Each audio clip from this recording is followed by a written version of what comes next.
drama in Ukraine's NATO facility.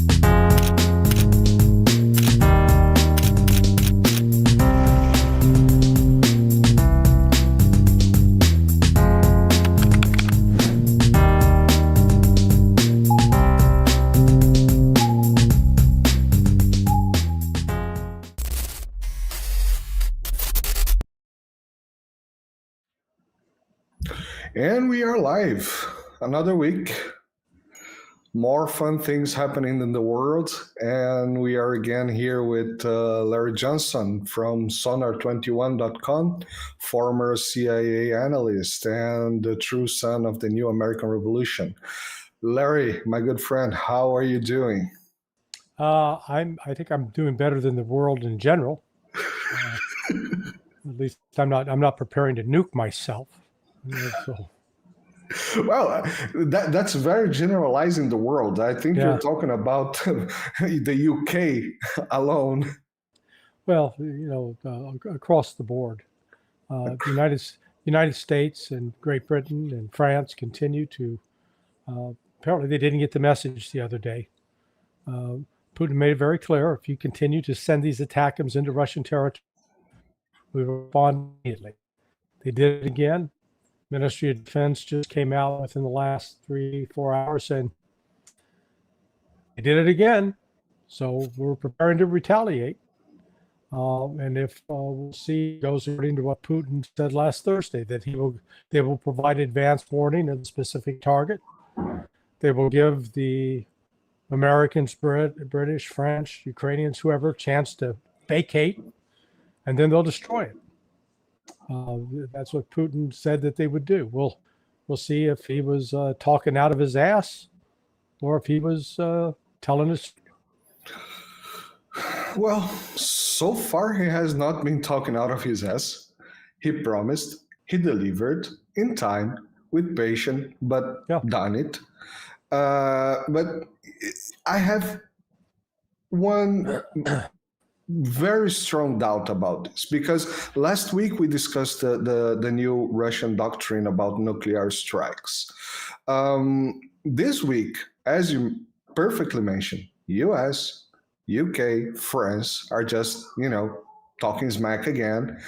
And I don't know what is the nuclear doctrine of the United States. I don't care about UK and France, to be very honest, but I'm more concerned about the United States because I'm going to just explain why I'm concerned about this.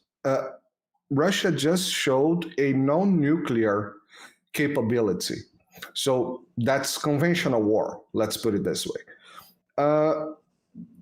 How would the American doctrine work in case of a non-nuclear or a conventional war attack on NATO, let's say, because I don't think Russia would shoot the United States right now, but we're starting to look at some targets like Poland, perhaps the UK itself.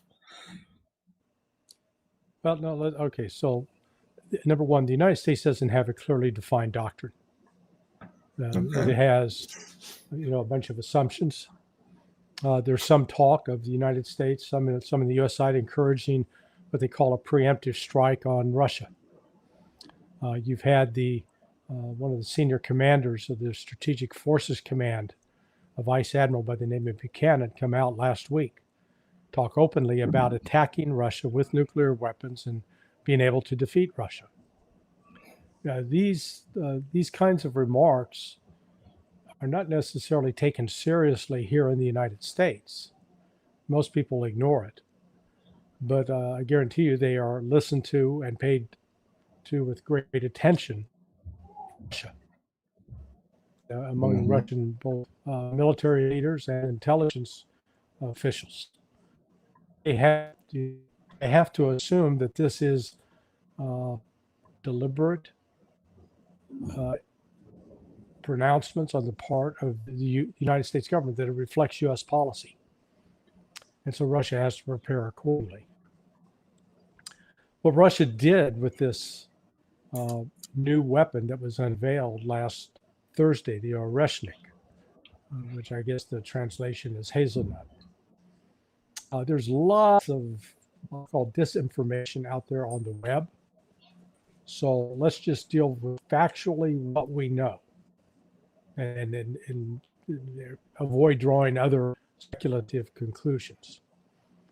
Number one, the weapon has multiple warheads, and all of those warheads are traveling at hypersonic speeds in excess of 10 Mach. And when they are entering, they first become visible in the atmosphere prior to impact, they are coming down at a 90-degree angle, almost straight down. They're not coming in at an angle. Number two, they did not appear to be carrying any explosive. The damage that was caused was entirely the result of kinetic energy generated by the mass of the missile, the tremendous speeds that it was accelerating at, and then its impact on the ground. Just to understand how that kind of impact can have devastating consequences, let's recall in the ancient past of this world when meteors struck the Earth and wiped out the dinosaurs. Now that was much, much larger than this missile, but it was the same.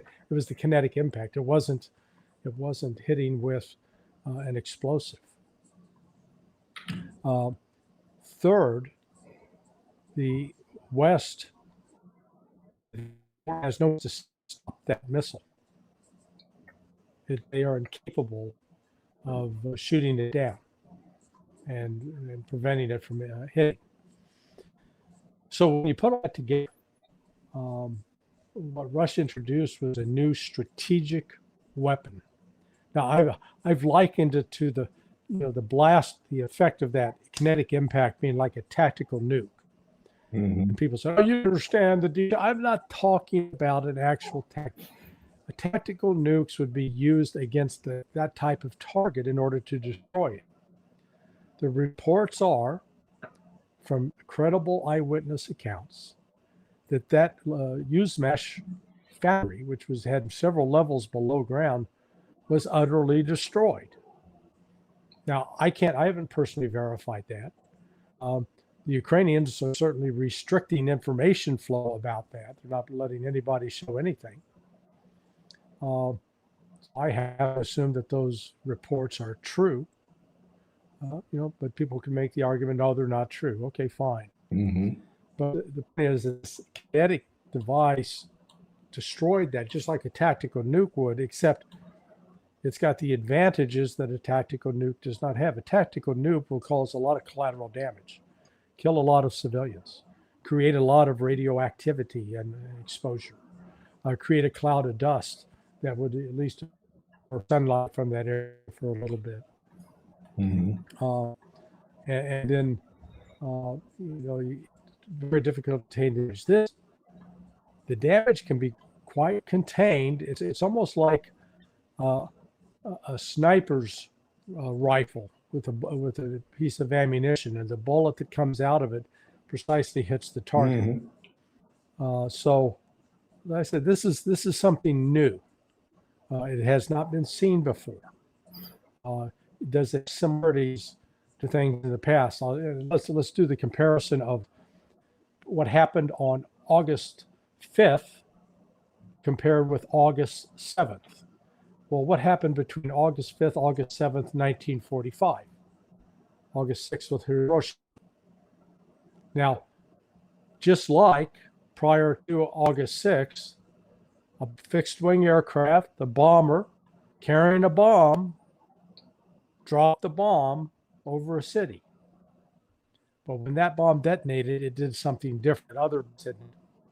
It literally incinerated the city, one bomb.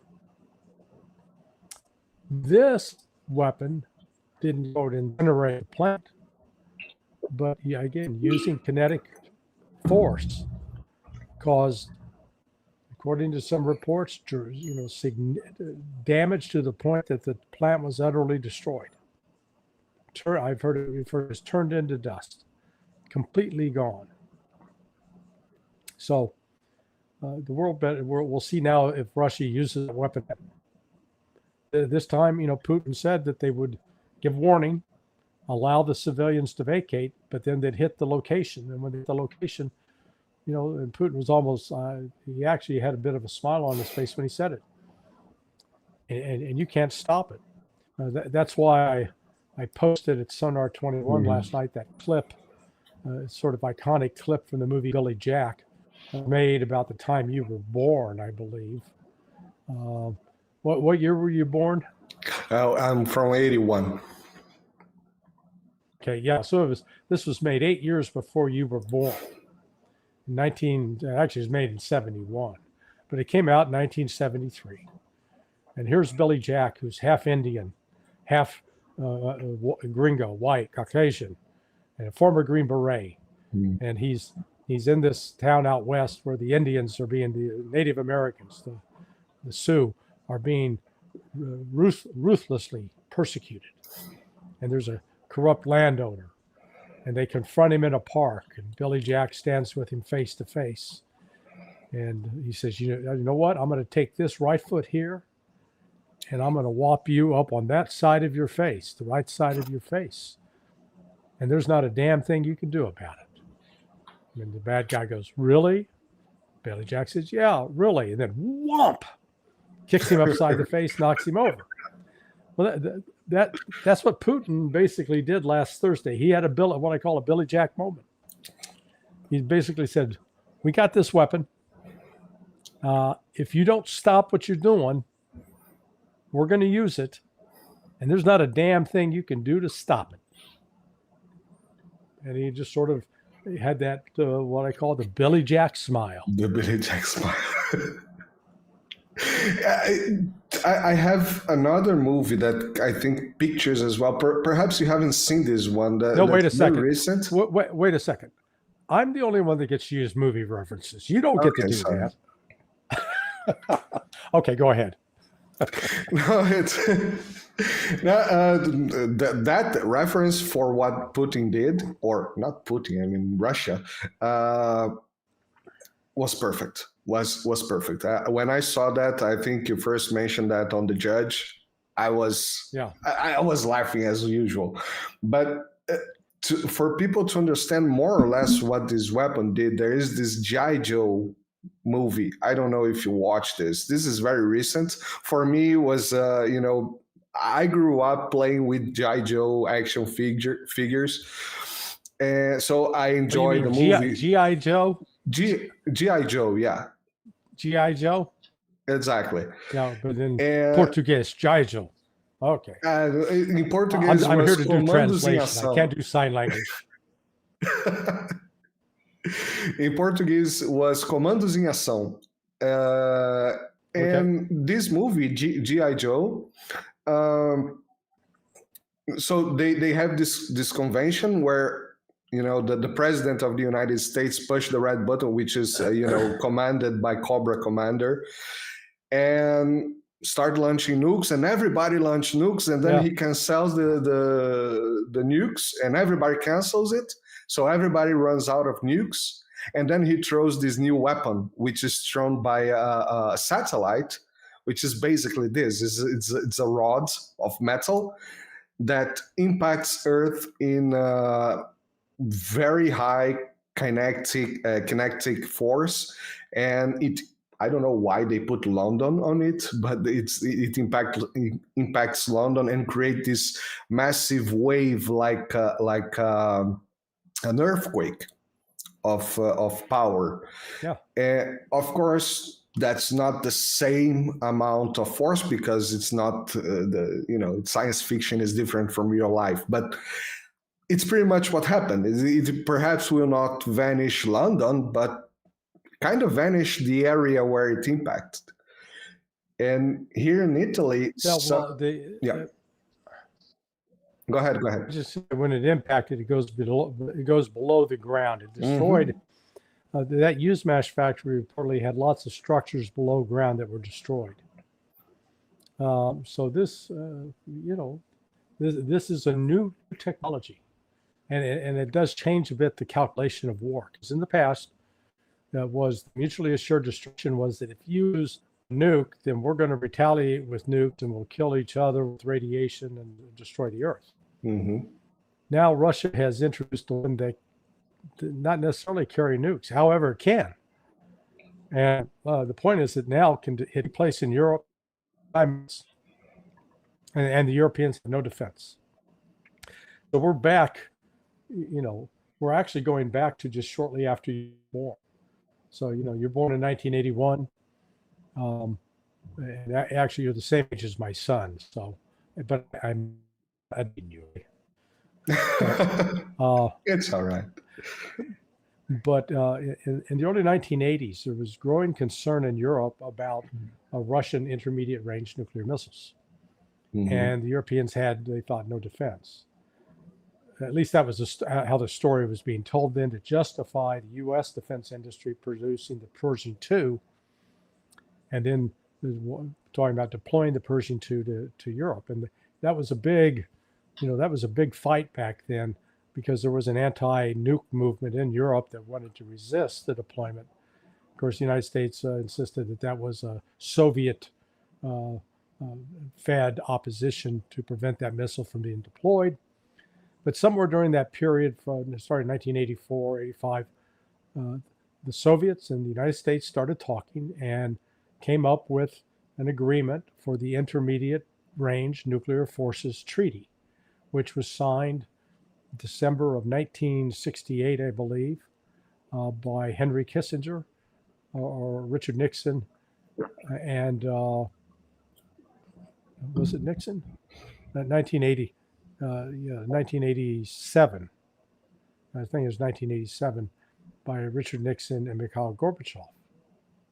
And so that treaty stayed in place until under Donald Trump, with the encouragement of John Bolton and Mike Pompeo, the United States walked away from that treaty. And the Russians didn't violate it. The United States did. Now they came up with some lame excuses that the Russians are violating. Russia's cheating. Yeah, Russia's cheating, so we're just going to walk away from it. Okay, walk away from it. At least come up with an alternative. Well, the United States didn't come up with an alternative. Russia did. Russia now has a weapon that would have been prohibited proscribed under that treaty, and now it's not only deployable, it's in production. It's been used for the first time on the battlefield. First time a ballistic missile has been used in this situation. Mm-hmm. So, we're really into uncharted territory now. It remains to be seen what the United States and Europe, where they've already, despite what happened last Thursday, they've already allowed Ukraine to continue to launch these ATACMS missiles.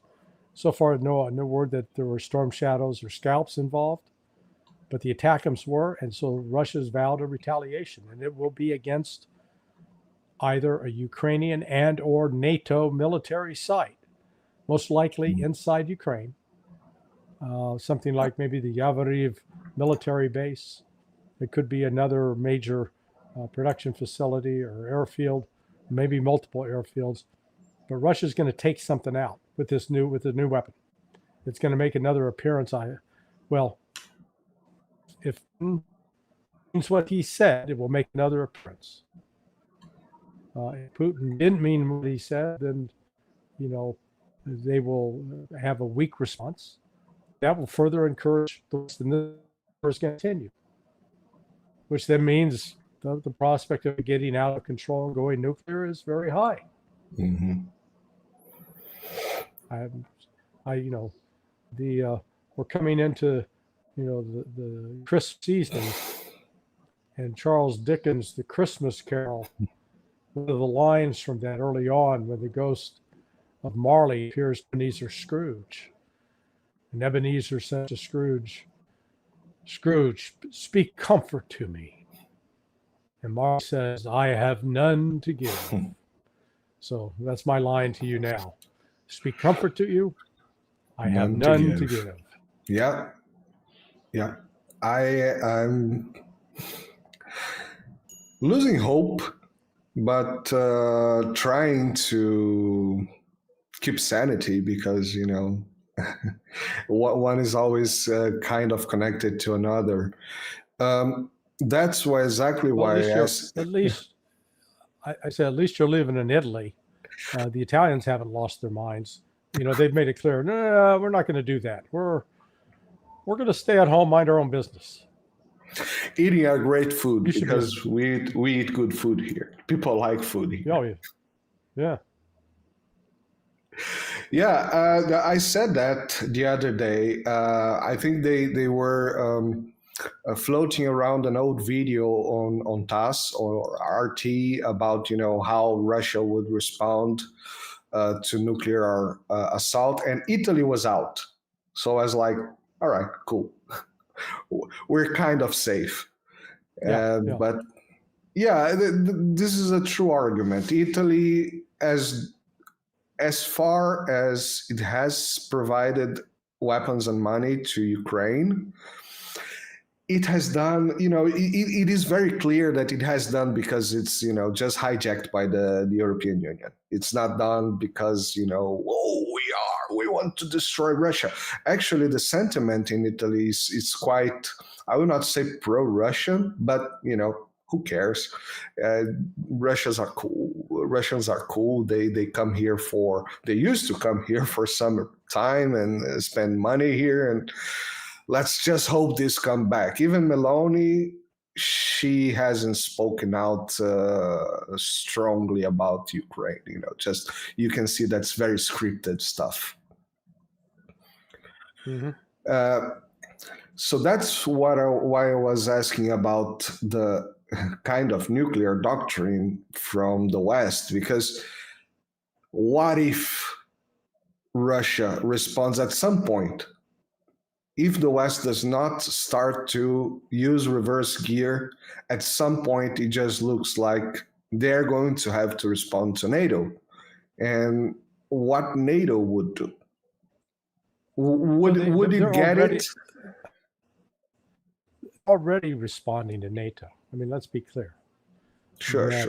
But they've not. Russia at this point has not carried out strikes outside of Ukraine. Mm-hmm. At this point, I do not believe that Russia is going to necessarily attack the bases in Romania or Poland. Okay. They will eliminate,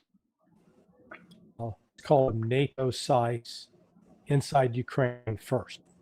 Mm-hmm. One way of sending a message. And they are going to give those NATO personnel a chance to vacate the premises before they hit it. Now we'll see if the United States take these warnings from Russia seriously. One of the things that I find most alarming is that so many of the Americans think that Putin and the Russians are weak, that they're bluffing, that they're just big talkers, and that expression FAFO, mm-hmm. Fuck around, fuck it out. that appears sort of the modus operandi now for the West. They don't.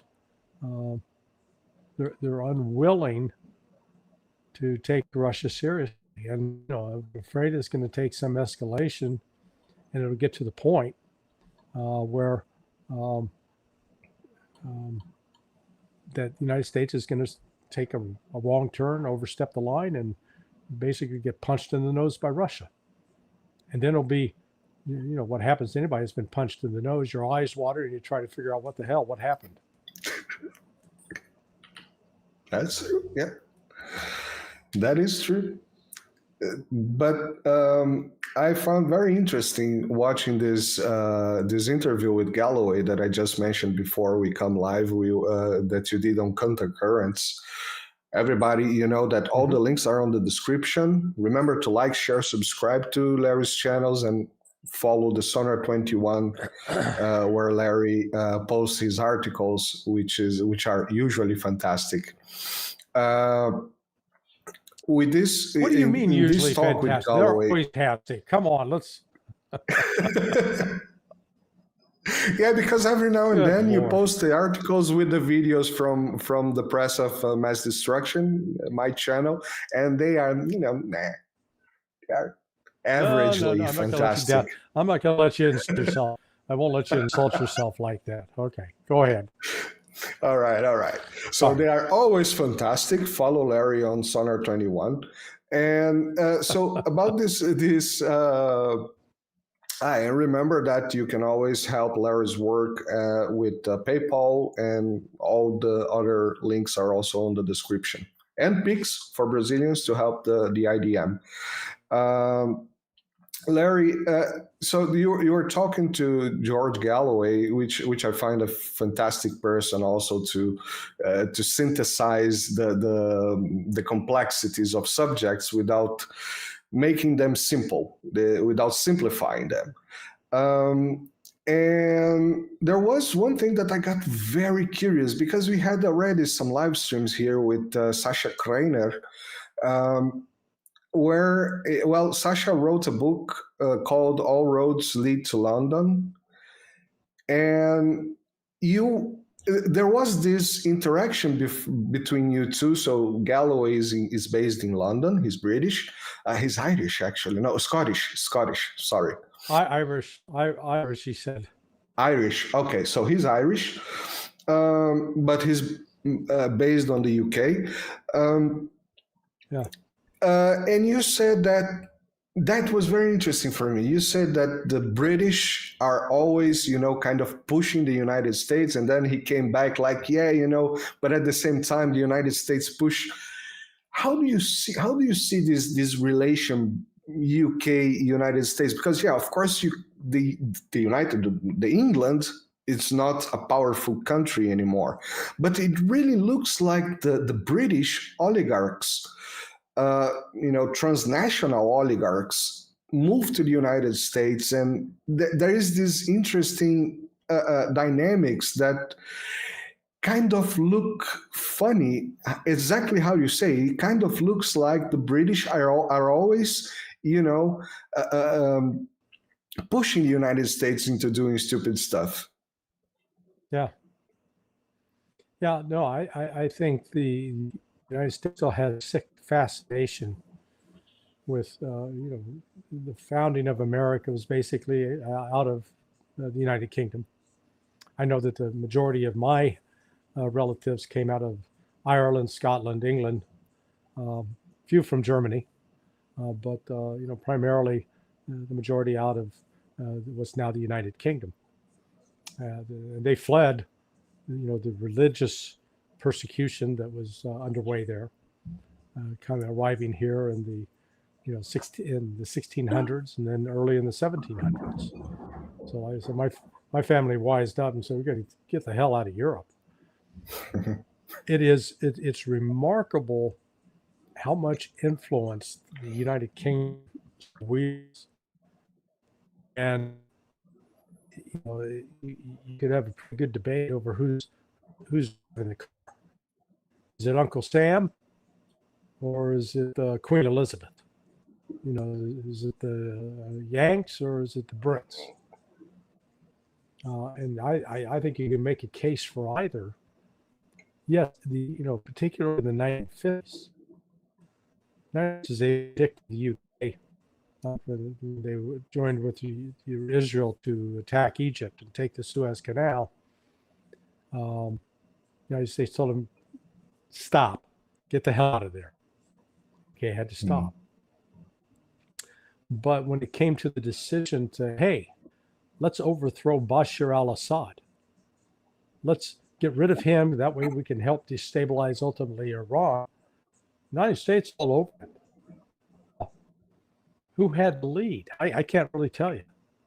I don't know if it was a co-leader with the UK doing its thing and the United States doing its thing. We know the British intelligence was heavily involved in the whole Russiagate affair. They played a very critical role. I don't think it was necessarily their idea, but they were certainly enthusiastic supporters. So they collected all the conversations that Donald Trump and members of his campaign staff had with anybody outside the United States. And in fact, they collected some of those conversations inside the United States, something illegal for the National Security Agency to do. But the British General Communications Headquarters, GCHQ, could absolutely do it.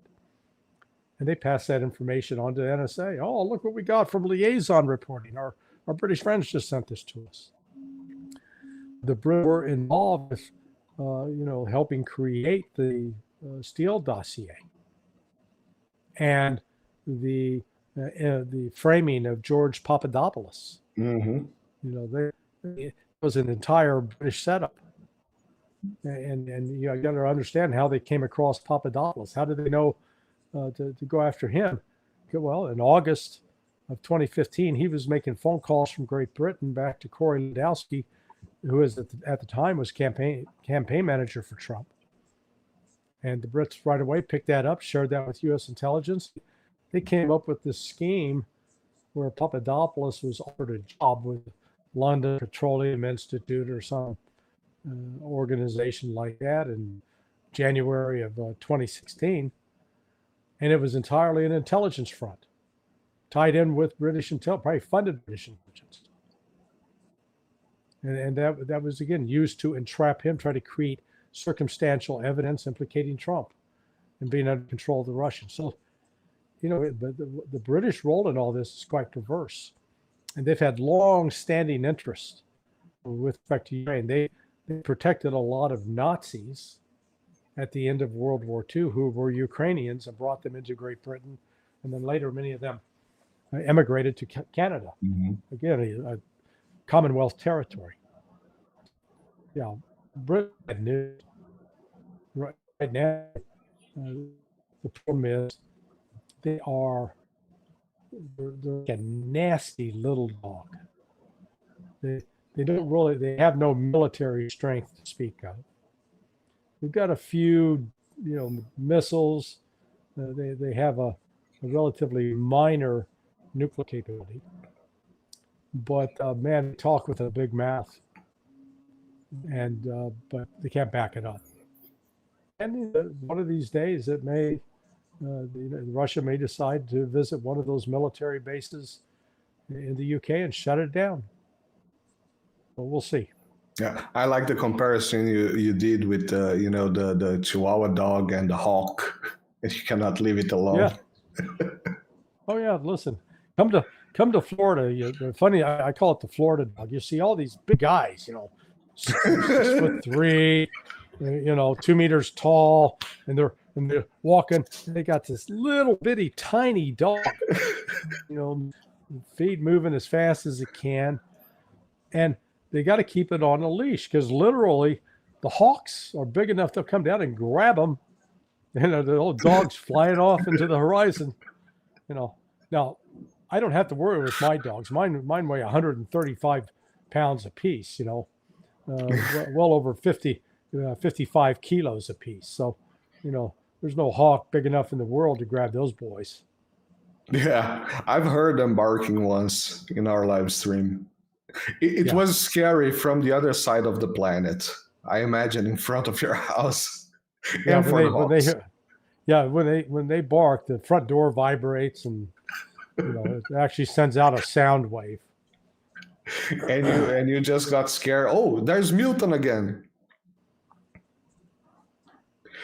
Yeah, Larry, just to move away from all the craziness and trying to get to slightly less craziness so far. So few choices. The Trump's appointees. What so far we've been saying, well, yeah, there is some chess being played there. This week was interesting, especially with that what's Gorka, right? That Gorka guy, Sebastian Gorka. Sebastian Gorka. You're being diplomatic, calling it interesting. These were appalling choices. Gorka, this Alex, a couple of others are just diehard neocons, And then when Michael Waltz met with Jake Sullivan and comes out of that meeting and tells us on Fox News, oh, we're in lockstep, hand in glove with Jake Sullivan. What the hell? That's not what the American people voted for. They voted to not be hand in glove with Jake Sullivan and the Biden agenda. They voted to move away from that. So, Trump is not atypical of him in the past to, he'll take knuckleheads like Pompeo and John Bolton, and apparently he's done it again to himself. Surrounded himself with these clowns. They don't quite have the clout, but what they say does matter. Mm-hmm. And maybe he's using that to stake out a hardline negotiating position so he can come back towards the middle. Maybe that's what's afoot. But certainly it's the signal, and Russia's going to look at that and said, yeah, it doesn't matter whether we have a Harris or a Trump. We got the same old stupid Americans. And so we're going to keep doing what we're doing. The Trump people are in for a revelation, particularly Gorka. He thinks they can bully, they can threaten Russia. Go ahead, try it. See what happens. I'll tell you what's going to happen. Russians are going to tell you, go pound sand. You can shove it where the sun doesn't shine. It's not going to fly with the Russians. The Russians don't need America. They're no longer afraid of America. And not only the Russians, it seems like the rest of the world, it's, losing the fear, I would say. Yeah, but look how we beat the Houthis. Oh, wait a second, we didn't. Yeah, well, we're going in there with our aircraft carriers and we're going to stop the Houthis. Now, how'd that work out?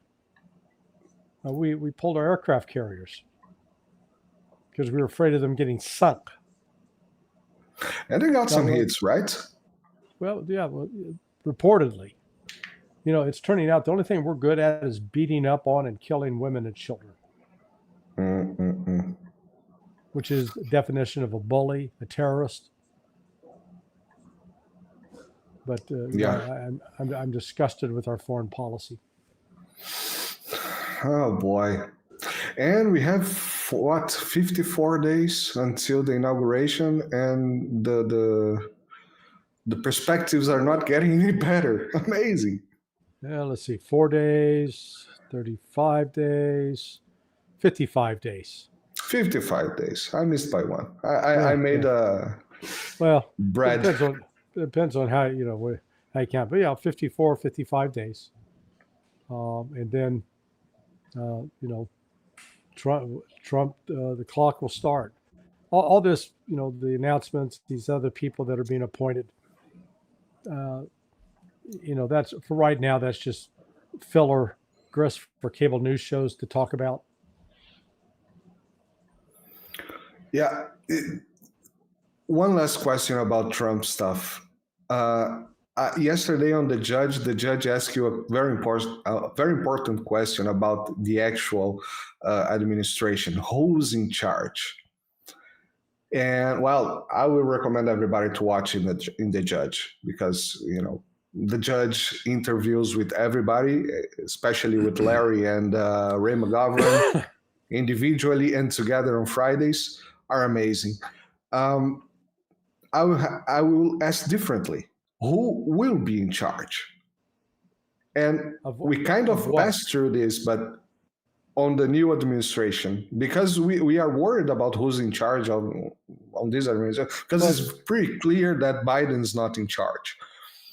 For the next administration, Trump will be in charge. There's no need to muddy those waters. He's not. He is mentally intact so far, and he's going to call the shot. Even though selected these crazies, he's still, even with Pompeo and Bolton, who insisted that he not go to North Korea, he went to North Korea, so he's still going to call the shots. Okay. The problem is right now he's threatened tariffs on Canada and Mexico, and then the news reports are that Trudeau and the Mexican president are calling, "Oh, Mr. Trump, please, let's get together." And Mexico has all of a sudden shut down all these caravans that they previously were allowing to transit Mexico. Hey, So that's going to feed into Trump's, see, all I got to do is threaten, and these people are going to jump into line. He's going to Putin, and Putin's going to basically, tell him in Russia how to go have sex with his mother. Hanova or something like that. Yeah. Yeah, I heard. I've seen the dude with the chick's name this week talking about sanctioning countries like Canada and whoever arrests Netanyahu. Well, you can sanction so many people until you just sanction yourself. We already crossed the line. Just show me evidence the sanctions work. And it's working.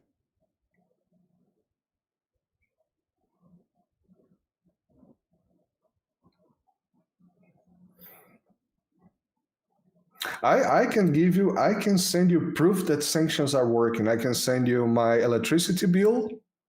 I can send you pictures from the supermarkets here in Italy. Sanctions are working. Not the way they're supposed to, but they're working pretty well. Well, it's a different thing to say that sanctions have negative consequences, and usually unforeseen consequences for people that are not necessarily the target. That'd be a more accurate statement. Yes. Perfectly. Larry, I think I got everything. We are almost 1 hour. I would not jump into Israel because I haven't seen anything except missiles from Hezbollah hitting Israel. But well, the big story that's hitting all the, the news platforms right now is there's supposedly going to be a truce announced with Hezbollah in the next few hours. Now, I'm skeptical of that, but we'll see. Again, the fact that Israel's seeking a truce with Hezbollah, despite all of its merciless bombing of southern Lebanon and killing so many Lebanese, is just a reminder of how bad things are going for Israel in its attempt to push Hezbollah out of South Lebanon. And this is going to further inflame the internal divisions within Israel. So, I was born and raised in the state of Missouri, and our motto there is "Show me." So I'll wait. I'll believe it when I see it. Show me. Yeah, show me money. Show me the money. Great, Larry. As usual, great conversation, and let's hope for some sanity. Well, I know we cannot hope for that. Well, it's a very dangerous time, and we're living through a historic moment. And if you ever wondered what it was like to live during World War II and the kinds of historic events that are taking place then, this is it. So take note, remember, pay attention. Exactly. And follow our work here in the IDM. Larry on Sonar, 21 Countercurrents. He's also every week on Napolitano. Nima, Dialogue Works. You're still doing Deep Dive? Danny Davis. Every week on Danny Davis Deep Dive. All the links are here. And also every now and then you're on Ania. And also the links are on the description. Yeah, all the links on the description. So remember to like, share, subscribe, and Larry, I see you next week, my friend. Thank you very much again. Yeah. Usually with her about hasta la próxima. Thanks, bye.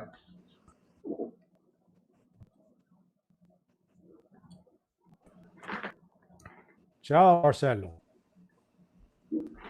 Bye.